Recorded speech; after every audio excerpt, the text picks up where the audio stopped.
Welcome to One Sharp Sword, cutting through to what matters most. I'm your host, Dr. P, Dr. Wayne Pernell, the Exponential Success Coach. With me today, I have a very special guest. His name is Paul Glover. He's going to be talking to us about his journey. I have had recovering attorneys on the show before. I don't believe I've ever had a convicted felon on the show before. So with me today to talk about his learning, his life, his journey, and his work as a workforce development coach. Welcome, Paul Glover. Thank you so much, Wayne. It's a pleasure to be here and to be able to speak to you and to your audience. And by the way, I'm glad I'm a first. I'm glad you're a first too. That's awesome.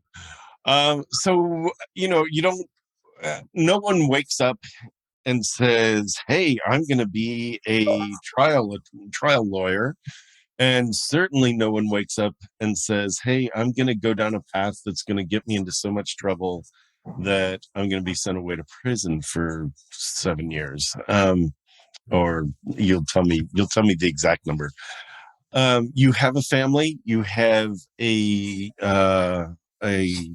decent job and career path. You had a family and a decent career path. And, well, I'm curious. Let's wind back the clock. I'm going to let you talk and just guide me down. Like, where'd you grow up? I know you're based in Chicago now. Did you grow up in Chicago? I actually was born in Indiana. When my mother and father divorced, I went with my mother to Florida, returned to Indiana for the last couple of years of high school, and then moved to Chicago. So I've been in Chicago now for 45 years, so I consider myself to be close to a native. I know where to go to get a good Italian beef. So that's always a good start. That was my childhood, looking back on it, to tell you, it was extraordinarily disruptive. My mother and father divorced each other twice. And my mother was married 7 times. My father married 4. So it was an interesting, and you had to be able to adapt and cope. Growing up as a child, my sister and I basically took care of each other and did not have a solid family background. That doesn't mean that there weren't ethics or morals, but it certainly was a different perspective about relationships in particular. And obviously, I believe that childhoods and those experiences do shape you to some degree. And by the way, that should never be an excuse. I refuse to say that I've got a reason for my behavior other than me. The environment that you grow up in may give you some pause, but the reality is if you want to be a person of success and someone who is aware, it's your obligation to overcome. And that's how I looked. By the way, that's how I looked at life. That's how I continue to look at life, especially since I managed to lose the career that I love the most, and that was being a trial attorney. And you asked about that journey. I worked in a warehouse, went to DePaul University during the day, and got an English major. And after that, I decided that being an English major wasn't really going to be unless I wanted to teach, wasn't going to really wouldn't suit my personality. And I kept thinking about what would I really want to do? What would I like to do? And I realized I wanted to do 2 things. First, I wanted to be a performer. And second, I am intrigued by the law. So I decided I wanted to become a trial attorney. And that's how I went to law school. And I spent half of my law school skipping classes so I could go watch trials. If you told me I had to be a wills and trust attorney, I'd slit my throat with a rusty spoon. So I was like, that's not my personality, and that's not what I want to do practicing law. So I did that. I graduated law school, and I started practicing law.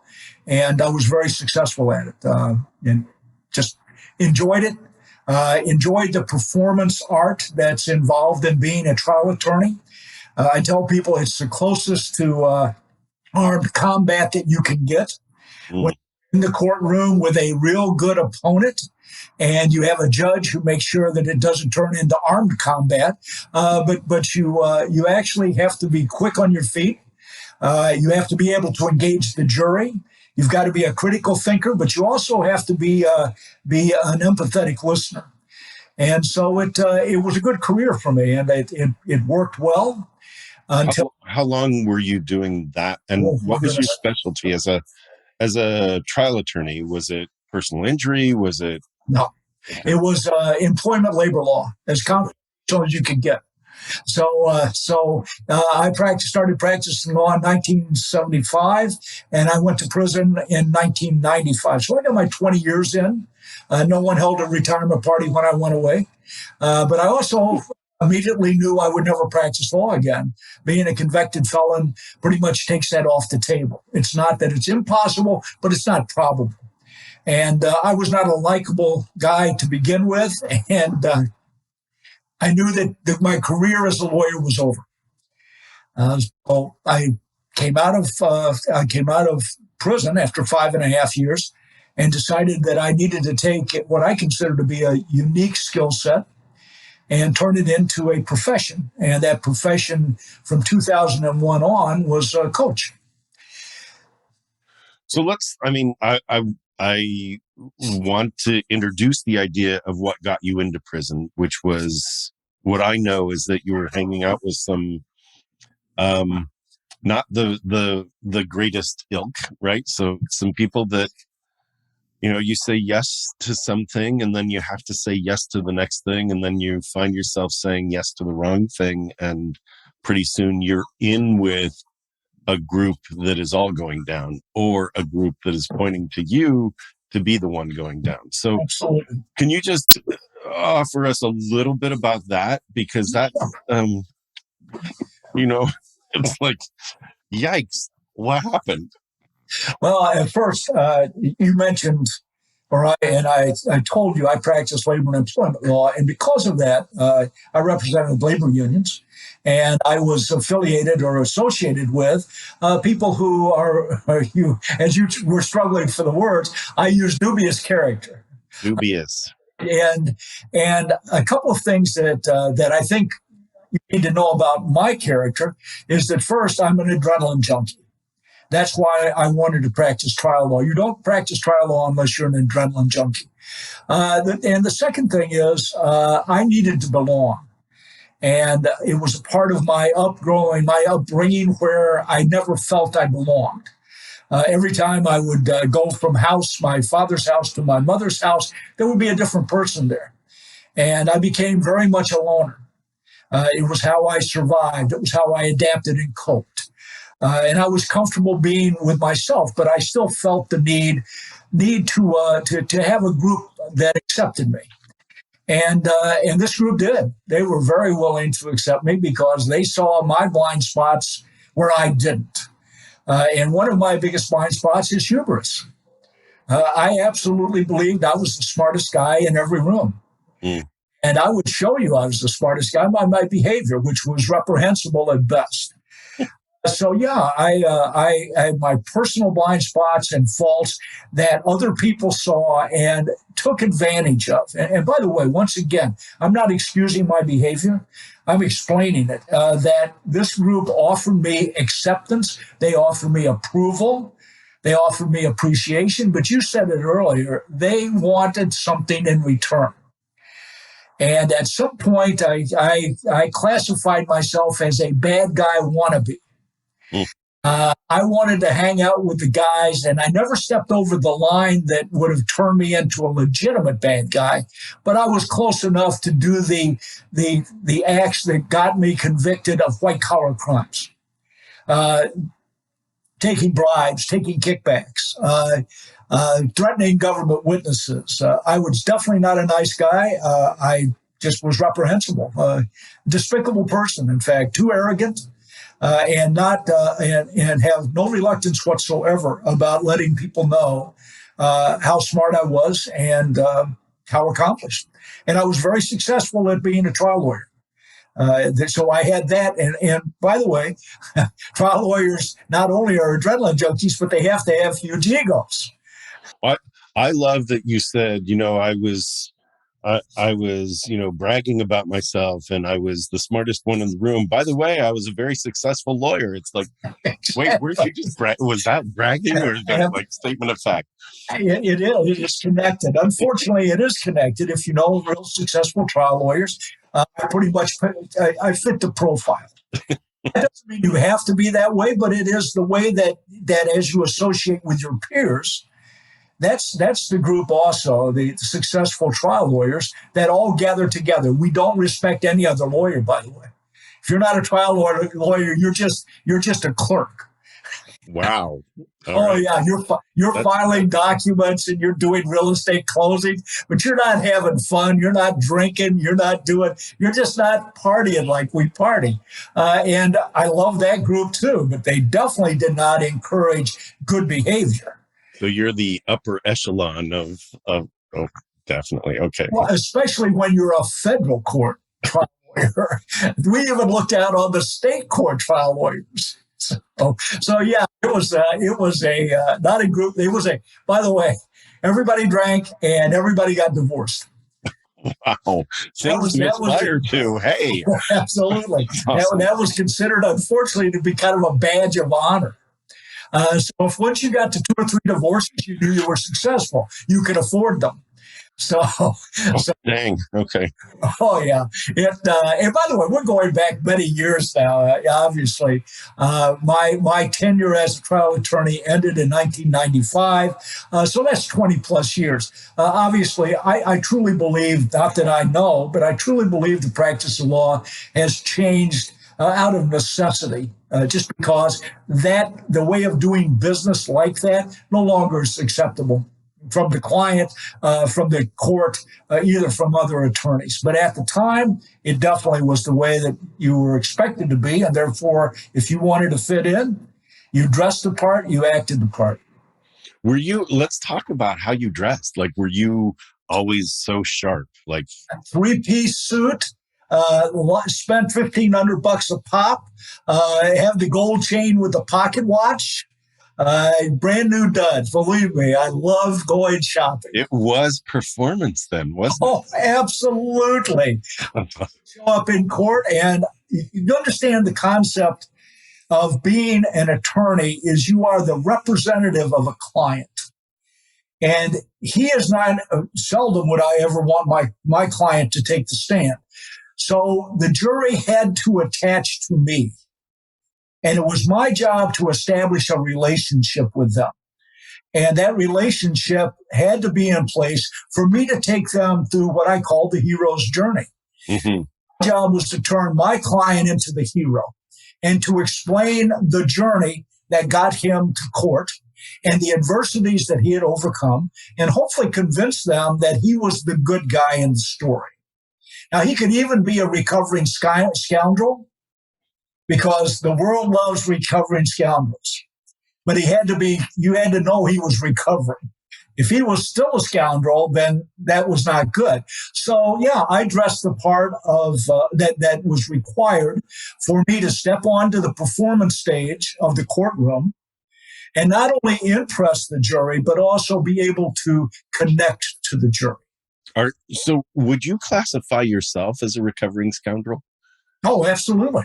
I love that moniker. I really do. It's Paul Glover, the recovering scoundrel. I love that. Yeah, and by the way, it's who I am. I do not deny I was a scoundrel. Believe me. I accepted early on that continuing to say to people I didn't do it was just a lie. And at some point, you have to live with those lies. And I decided while I was in prison, I was going to stop. And so it must have been a shock. I'm just thinking, like, at some point, you see the walls closing in, and at some point, it's like, hey, either surrender or we're coming to get you. Like, what was that? That must have been gut-wrenching. Well, at first, obviously, for anyone to tell you that when you're indicted, you're okay with it, I can recall vividly, as if it were yesterday. I was playing handball at downtown at the University of Illinois, and I got a call from a reporter for the Chicago Tribune, and he said, "I just want to let you know that you've been indicted on 33 counts of federal crimes." And I did not know that. I knew that they'd been investigating me for maybe 5 years, and I had no idea that they were going to file the indictment. And so as soon as I got off the phone, I turned around and threw up in a wastebasket because I knew that this was going to not go well. But to tell you at the point that I was ready to give up, it was just the opposite. I said, I'm the smartest guy in the room. They'll never convict me. And by the way, I had 2 trials. The first trial was a hung jury. The second trial I lost and received my sentence of 7 years, 5.5 for good behavior. I actually was a much better prisoner than I was a lawyer, just when it came to behavior. I knew no one was tolerating the violation of the rules. So no, it was not giving up. And by the way, that's when it turns into hubris. I actually ended up leaving my family financially destitute. I spent all our savings, spent my 2 sons' college funds, put a second mortgage on our house, and went away for 7 years. Yeah.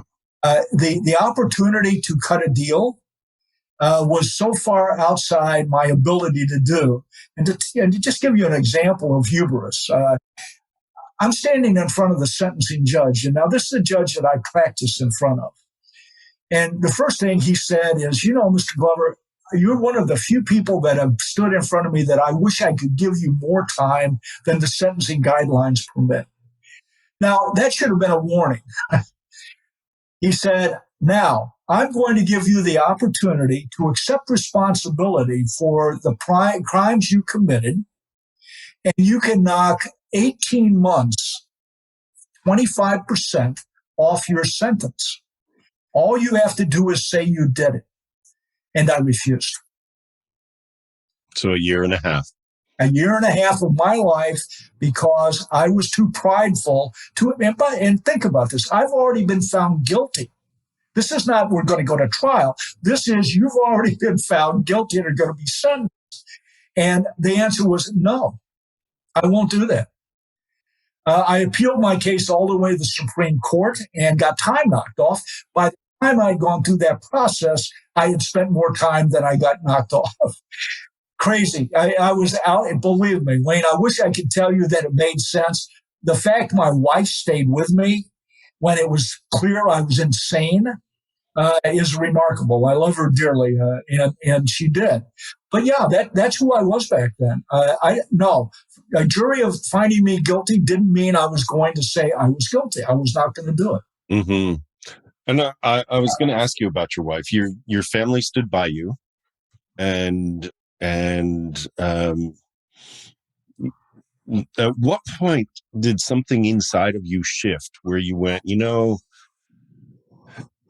this act isn't working, right?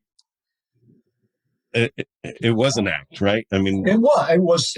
Well, and unfortunately, I had become the performer. Yeah.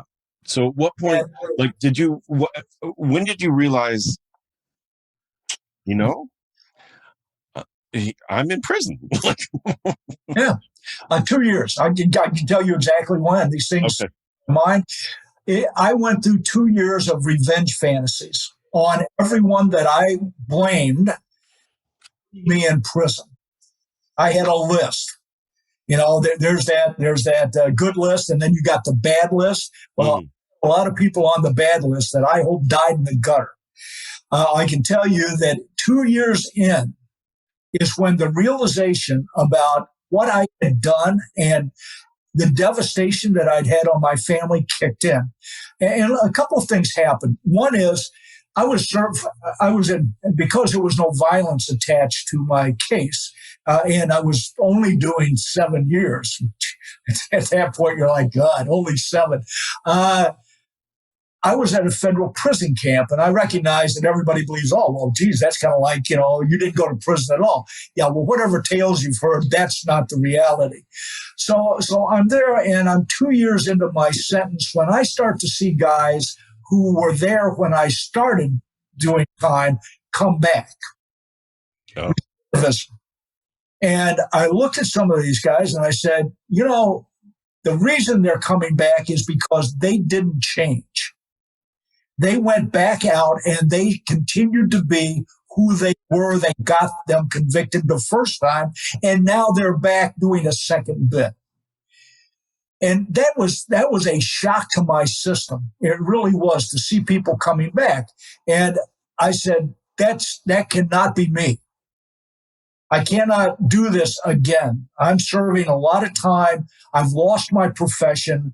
My family is still staying with me, which is remarkable for that amount of time in prison. Seldom happens. But then because of that, I said, I need to ask some serious questions of other people about me, because my level of self-awareness was non-existent. I did not know who I was. And so I started that. I started honest conversations with people who knew me, with my wife, starting with my wife. And the concept of offering somebody psychological safety to do that is you have to be willing to hear something you don't want to hear. But by the way, I was in prison. I mean, I could look at what my life had gotten me, where it had gotten me to, because of my behavior, not because of my profession, but because of my behavior. Mm-hmm. And I recognized that if I didn't change, I was just going to repeat. And I decided not to do that. So I started with my wife, brutal conversations. But our understanding when I was convicted was, if you feel you need to leave me at any time, you need to do it, rather than just hang out, right? Hang on. And she did. She was a trooper. I saw her once a month for 5 years. She traveled 6 hours down to Southern Illinois to see me for 2 days and then drive back home. My sons came down every other month. They stood by me. And that type of, I guess, loyalty or commitment, better word, commitment, finally impacted me about what I had with my family. And the issue was, did I deserve it? And the answer was no, clearly not. So the conversation in my head then went to, what do you have to do to deserve this? And that was the change motivator. Nice. That point on, it was be as open as possible and beyond for the people to tell you the truth about you. Accept what they say, thank them for saying it, consider it, and then use it to make the changes necessary so that this is not going to happen again. And it was all about becoming a better person rather than anything else. So I did that, and it was excruciating. I can tell you, I don't take criticism well. I'm not a team player. It just doesn't work well for me. And I forced myself to listen to people tell me what a schmuck I was, what a jerk, how bad I behaved, how I deserved everything I got and more. I replayed that judge's conversation about giving me more time 100 times. That was it. I mean, I wish I could tell you, it took a while. That's amazing. I want to review some of my notes because you've dropped some gems along the way, and I think this is huge. And it's also the reason that I wanted you here is that I believe that your story is the metaphor for everyone's life. Here's the thing. You said it's your obligation to overcome. That was huge. You get to choose who you hang out with. You chose hanging out with people you call dubious characters. You choose who to hang out with, though, and that's a big thing.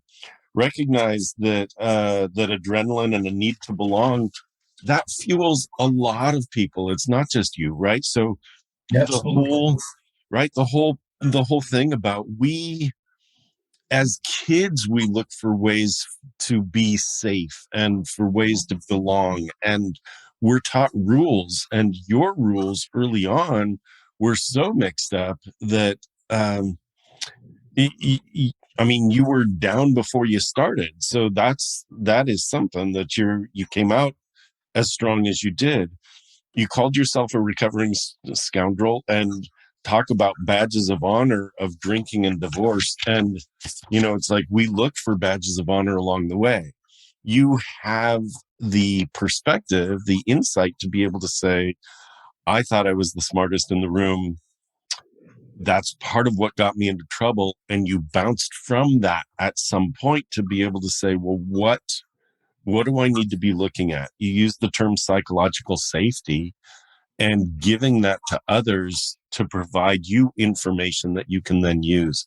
I wanted to wrap all this together in a bow for our listeners, our audience, and talk about how important that is for each of us to provide those around us. You in your there was a speech I saw you do, and in your speech you talk about if you were the king, you would have the fool who in your court, the jester, would be the one to tell the truth, and how we need to gather people around us and provide psychological safety for them to give us information that then we filter, right? Because there are those around that will not want us to grow or change. And we need to be able to discern those that are like, well, that's not realistic, don't do that, versus, well, here's some information about you, your character, your behavior, and how it impacts those around you. So there is a difference.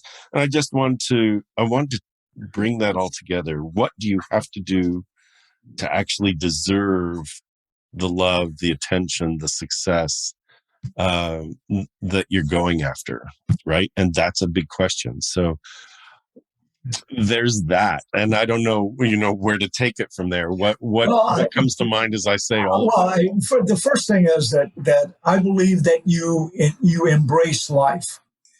You embrace the good parts and you embrace the bad parts. If you don't do that, you miss out on 50% of what's going to happen to you. And I know people don't want to hear that bad things are going to happen. They are going to happen. Some are, just absolutely random. People who get cancer are not responsible for that. But I also look at how much we are responsible for when it comes to ourselves. And I do believe that responsibility and accountability is required to be an adult to yourself, if not in any relationship. You've got to be that way to yourself. You have to be accountable to yourself. And we avoid that. We love to point the finger at someone else. And I tried doing that. I spent 2 years doing that. We point the finger at somebody else and say, that's the reason why this isn't going well for me. And we need to look at this and look at ourselves in a mirror and accept who we are. And by the way, blind spots are the key to this. We all have them. You mentioned that the commonality of wanting to belong, of needing to be accepted, of wanting to be successful and doing what's necessary to appease the people who you seek approval from. And we have to be aware of that. And our blind spots are not blind spots to anybody but us. And the reaching out and finding those trusted advisors, you said what I call them in my presentation is the fools. I surround myself with fabulous fools that are able to tell me when I'm being a jerk. Because I wish I could tell you I was cured, but I'm not. I tell people it's a bad analogy, but it's true. If I were an alcoholic, I'm not going to go sit in a bar to see if I'm tempted. The way I look at my life is I need people to tell me when I'm acting poorly, because I will go in that direction. Even now, I catch myself acting like an idiot, acting like a jerk. And it is uncalled for, and I need to be called out on it when it occurs. I have people now in my life that have no problem doing that because I've told them how important it is that they do it. And if they are my friend or my loved one, I believe it's their obligation, as long as I'm willing to give them the psychological safety to do so. And I do. If I don't like what you're saying, I still gulp and say thank you. Think about it. It is. I also think about it, and then I'll come back to you and say, listen, I may need some clarification. If I don't need that, I'm going to tell you one more time how much I appreciate what you did.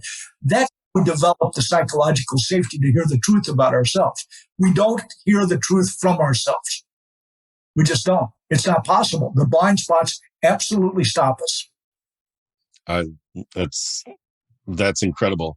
I think it's important to point out that reciprocity is not necessarily included in that contract, right? So if you ask someone to give you information or feedback about yourself, it's not an automatic where it's like, well, now I'm going to tell you about, right? Because that's not necessarily psychological safety, right? Just the opposite.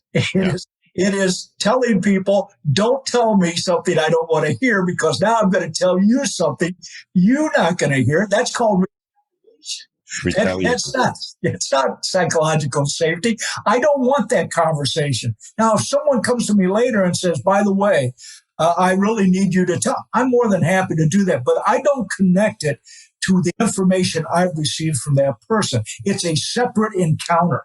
Otherwise, it does not go well. And I figured that out early on, because my immediate response, my knee-jerk response, was defensive. Yeah. And what do you do when you're an aggressive person? You attack. And so I was like, this isn't working this way. I can't do that. And by the way, I'll tell people, wow, what you just told me, I need to take a breath. Really do. I need to assimilate that. So we need to step out of this conversation, but I will step back into it when I've taken a breath. And people who know me well enough know that you don't want to. And by the way, when someone tells you that, one of the things I've learned is when someone tells you who they are, believe them. Yes. Don't decide that they're joking. Don't decide that they're lying. Believe them until they prove you wrong. So when I hear something that's especially difficult for me, painful, in fact, I need to step out of that conversation and take my time to think about it. Then I want to come back into the conversation for clarification. And that's the way it works with me. It's not a one and done. It just can't be. That's why it's an ongoing revelation. And by the way, every once in a while, somebody says, I'd like for you to do the same for me. And I am very careful about that, because if I'm relying on them, I don't want to destroy the relationship from overreacting or, like I said, being defensive and responding with retaliation. But I believe every one of us needs that. We need those people in our lives. We have to find them, encourage them, thank them, appreciate them over and over again, because they are giving us a gift. And we need to appreciate the gift. Beautiful. I want to use this as kind of a bounce into where you are and where you're headed. What you've been talking about. I do leadership coaching. I work with very accomplished individuals and work groups and their teams. You are doing leadership development. You are doing workforce development. What you've talked about is, when I do this, and I'm certain you call it something similar. I call it working agreements, right? When you get people together, it's like, well, what are the rules about how we're going to engage with each other? What are the working agreements, right? So you've created the working agreements with, if I say I need a breath, I need a breath. That's real, which is great. Talk a little bit about, all of what you've talked about is such a parallel to an individual's personal development and growth. That the metaphor of we put ourselves in prison by our beliefs, by our actions, by how we allow others to judge us, and how we create circumstances by which they can judge us. And then how to turn that around and say, okay, in order to have freedom, I need truth around me. I need a support system around me. This is all amazing metaphor. Like your journey, your life journey is such a beautiful metaphor for growth and development. You now take that into a corporate setting and you work with leaders. Talk a little bit about that. What is your work with leaders? What is your work in the world, and why is a corporation going to hire a convicted felon? Well, a lot of corporations won't, just because I'm a convicted felon. Accept that. I also accept the fact that since I work primarily off of referrals, 80% of those that referred to me will never work. We will never work together because they are not willing to make the commitment that you just described. I'm interested in working with someone who is not as committed as I am. Journey. And so I like to think of myself as I'm a legacy coach. I want to talk to somebody who wants to build a legacy. And it's a work legacy primarily, not that we can't talk about a personal legacy because often they're intertwined. But it's but that's who I want to work with, because that to me is where we can actually go deep. Because I'm talking to someone who's successful. And by the way, as you know, the most difficult people to coach are successful people. They've already done it right. Otherwise, they're not successful. But what I'm telling them is you've been directed to me because you want something that you now don't have. Whatever that is, I don't know. But let me tell you that the framework for our relationship is I'm going to make a commitment to you and you're going to make a commitment to me that we're going to do this together. But one of my clients calls me a Sherpa. He says, Paul will help you climb the mountain, but he will not carry your pack. And that's the way I look at it. You have to carry your own luggage here, your own baggage. But I'm going to help you work your way to whatever you tell me the top of the mountain is. And by the way, it has to be that much for me to be intrigued. Right? If all you got is, I want to become a better public speaker, there are people who do that way better than me. Go do it. I don't want to do that. I want you to create a legacy that may absolutely include public speaking. But if that's the one single thing, I'm not your guy. You're not going to like how I coach you for one thing. And then we establish exactly that. We establish the psychological safety to tell each other the truth, because I don't believe most leaders hear the truth. That's because that the people that report to them have been taught not to tell them the truth. And that's the leader's issue. But with me, you're going to tell me the truth. And by the way, as a recovering attorney, I will know when you're lying to me. It is a red flag. I've been doing this a long time coaching, which also adds to that. But the skill set of a critical thinker, especially an attorney, is to make sure you ask the right questions to get the right answers. But you also know when someone is deflecting, when someone's decided they'll tell you half the story. I never believe my clients. I believe that they were telling me 50% of the story. I found out the other 50% of the story from the other side. And what is that? Well, they wanted me to like them because they somehow believed that was the distinction I was going to make about representing them. Not at all. But that's still how they felt. And when I get a new client, we go through a series of assessments so I get to know them better.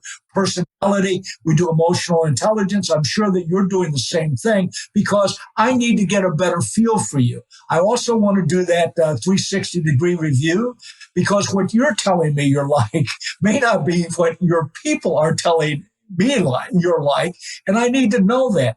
Once we started to establish these ground rules, now we have the basis for putting together the action plan, the journey that's going to take you to where you want to go. And I am I unfortunately, maybe not unfortunately, that's a bad thing to say. I am extraordinarily loyal, even when it's to the wrong person.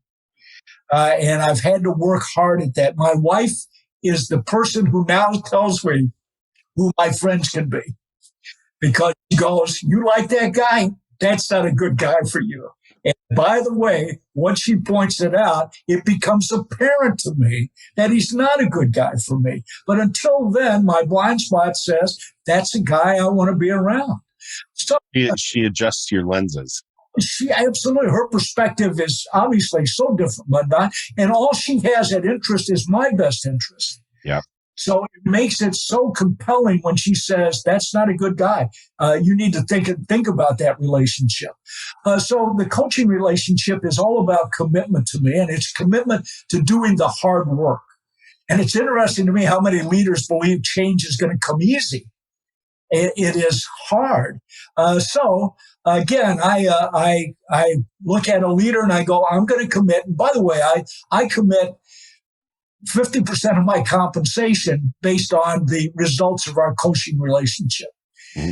I leave that till the end of the year. It's a 12-month contract with me. If you don't want to go that far, I have a taster. We see if we get along with each other enough. But then we got to commit for 12 months, because I'm not sure I can do the things necessary to help you do what you tell me you want to do. Because remember, we're talking about creating legacy. What is an outcome? What does a positive outcome look like when you work? Depends on the individual, Wayne. I don't determine the outcome unless I don't believe that it suits legacy. So when you tell me what your legacy you want it to be, we start to say, "Here's what you need to do to create it and pass it along." Once we got a feel for that, we establish the criteria. And we don't go any farther until that conversation is completed. So it's a bespoke program. Absolutely, it is. And then we commit to 12 months of putting the effort and their resources into it. Like I said, I commit 50% of my compensation because I definitely have this part of me that likes money. And so if I know that you've got money and I want you to give it to me, since I'm not going to steal it anymore, I need to convince you to do it voluntarily. Right? That means I've got to put myself into this game, my skin in the game. Right? So I'm going to give you my time and my energy, but I'm also going to tell you I'm so committed to this that half of my earnings are wrapped up in getting the right results for you. Mm. That makes it much more real to me. Yeah. People go, "Well, you should be." Yeah, but I know me well enough to say, this is going to make me better at this. It's going to hone me. And it does. And then I expect the other person to say, "I'm committed to the time and effort necessary." And then we're going to put together the action plans to move you to that legacy that you say you want. By the way, every once in a while, about halfway through, I have somebody who says, "This is too hard." I'm like, "Well, the problem with that is I've now put 6 months into this and you decided you're bailing. I collect the whole 12. Quitters need to pay. I'm sorry. If you're going to commit and you know that it's this up front about what we're going to do, yeah, a month of doing it so you get the feel for how it's going to happen, no, then I expect you to commit." This is great. People fail for 3 reasons. Typically, the first, it's based on pain. And the first is you have to give something up if you're going to change, right? You can't order pizza and sit on your couch watching, doing Netflix binging if you say you want to improve your physical health, right? So there's that. You have to give something up in order to do something new. The journey itself is hard. There is what's called process pain, and inoculating people to that ahead of time is good. But most people don't know it. It's why most New Year's resolutions fail within 6 weeks. The process is hard. It is hard. It is. And then the last one is what if I do all this work and it's not what I want? And that's the only one that as coaches we don't have control over because that's imaginary. right? You could put Yes. time and effort into worrying about what if it's not right, or you could put time and effort into creating a vision of the thing that is right and working towards it. So you're doing all this work. The word that continues to come up over and over and over and over out of your mouth is the word commitment.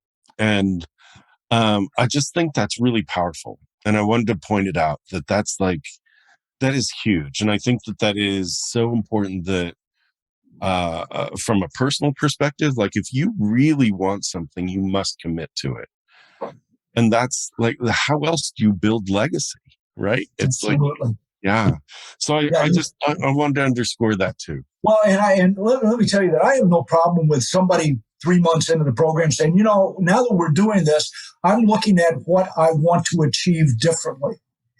Because you're absolutely correct. The journey often sculpts different outcome if you allow it to. And the journey is all about, I'm okay with that.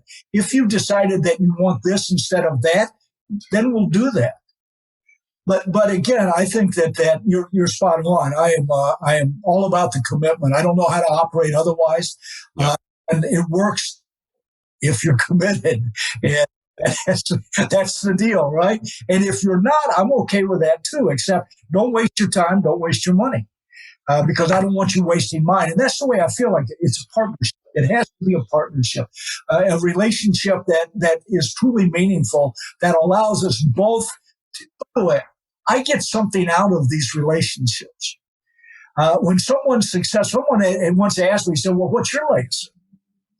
My legacy is the success of every person that I have helped through the journey. Mm-hmm. It's my legacy, and I take it seriously. I want everyone that enters into that journey with me, or we enter into together, to succeed. And I want to be able to look at that person and say, look how much better you are, how much better your organization is. And when you are ready to hand it off, you will be so proud of what you've accomplished and give it to someone else as their gift. This is really great. Let's take a moment to talk about the books you've got going on. And I'm going to ask you like 3 questions all wrapped together, and you can choose how to answer it. First, is there something you wish I had asked you, or is there something we haven't covered that you were hoping I would cover? Second, can you talk about your books and the work you're doing? And third, if people want to reach out and find you, how do they do that? Well, first question is no. Obviously, you've tripped too many triggers. You can tell by the way I've responded. You've given me every ample opportunity to say exactly what was on my mind, and I appreciate that. I told you that I'm an open book now, truly. That's the only way that I live, and I appreciate the fact you had no problem reading the book. So I appreciate that. I actually do have a book. It's called Workquake. I'll stick it up here. Workquake, yes. Hold it up again. Hold it up again. Sure. Yeah, Workquake. By the way, I will point out to your audience that first, I wrote this book 12 years ago, and I hated it. Hated the book. And when the publisher said, well, I don't understand why you just don't like this book, I said, because nobody is ready for what I say they should do. Workquake is about changing the way work is done. And he said, well, maybe. And I said, no, maybe about it. I know they're not, but it doesn't matter. I was compelled. I believe anybody who writes a book does it out of compulsion. It is not an easy process. Anyone who's done it knows. I see you've got yours back there. Well, selling 3 of them. I give you credit. I have struggled for writing one. And so the reason that I say this is that now my book is spot on. I was prescient. Things are happening with a great resignation and the things that surround that in the future of work. That was what my book was projecting 10 years ago. So also the oddest, one of the oddest things that happened is someone else just published a book entitled Workquake. Oh. Now I've trademarked Workquake. And I have struggled with myself about should I call them out on it? And the answer is no. Huh. If they've done a book, listen, if they've done a book and someone reads that book because of the title and they get something from it, who should I be the one to say, don't do that? I just accepted it that it's okay. By the way, take me back to my lawyers, I would have sued. No, not anymore. It was like, in fact, I'm good. I'm okay with it. So it's important to me that people who are interested in taking the journey that I just described, and it's a difficult journey. I'm a difficult person, but I believe, because I continue to have clients who pay me, I'm a pretty good coach. Anyone who wants to have that conversation is able to reach me at paulglovercoaching.com and also on LinkedIn at Paul Glover Coaching. I'm always interested in the conversation. Good. And those two contacts will be in the show notes that accompany this podcast. paulglovercoaching.com and on LinkedIn, Paul Glover Coaching. Well, anything else? Good Lord, no. Well done. All right. Well, Paul, thank you for joining me. Appreciate you being here. I thank you for the opportunity to speak to you and your audience. Obviously, I'm passionate about what I have to say. I hope that people take something of value from this and are able to apply it to their situation. I think they should be able to. And if that happens, then I'm very happy to have spent the time with you. I'm happy to have spent the time together. I think that there are multiple life lessons along the way. And I look forward to introducing the audience to you. So this is great. Thank you. Thank you. All righty. This is One Sharp Sword, cutting through to what matters most. I am Dr. Wayne Pernell, Dr. P. My guest today was and is Paul Glover. He is reachable at paulglovercoaching.com. You can find me where you're finding me. Look around. Wayne Pernell, Exponential Success Coach. Thanks for being here. This is One Sharp Sword. We'll see you here next time.